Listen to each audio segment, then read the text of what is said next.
বাড়িতেই যে এত পারফেক্টভাবে মথুরা কেক বানানো যায় সেটা কিন্তু আমি বানানোর আগে জানতামই না। কতটা সফট হয়েছে আর কতটা পারফেক্ট, খেতেও হয়েছিল দারুণ। তো কি করে বানালাম চলো রেসিপিটা তোমাদের সাথে শেয়ার করি। প্রথমে একটা বাটির মধ্যে আমি নিয়েছি হাফ কাপ টক দই আর 3 চামচ চিনি দিয়ে দইটাকে ভালো করে ফেটিয়ে নেবো। ভালো করে ফেটিয়ে নেবার পর দেবো 1 চামচ সাদা তেল। তেলটাকে ভালো করে মিশিয়ে নিয়ে আমি দেবো হাফ চামচ বেকিং পাউডার আর হাফ চামচ দেবো বেকিং সোডা। দেখো বেকিং পাউডারটা দেওয়ার পর দইটা ফরমেন্ট হয়ে গেছে, আস্তে আস্তে দইটা ফুলতে শুরু করেছে।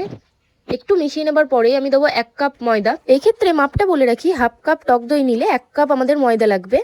তারপর দেখো আমি ময়দাটা 1 কাপ ময়দা দিয়ে ভালো করে মাখিয়ে নিয়েছিলাম। এটা কিন্তু খুব একটা শক্ত করে মাখলে চলবে না, এইভাবে নরম করে মেখে নিতে হবে। তারপর আমি একটু চেরি অ্যাড করেছিলাম, তোমরা চাইলে কাজু কিশমিশ অ্যাড করতেও পারো, আবার না চাইলে না দিতেও পারো। আমার কাছে চেরি ছিল তাই আমি চেরিটা দিয়েছি। তারপর ঢাকা দিয়ে রেখে দেবো 30 মিনিট।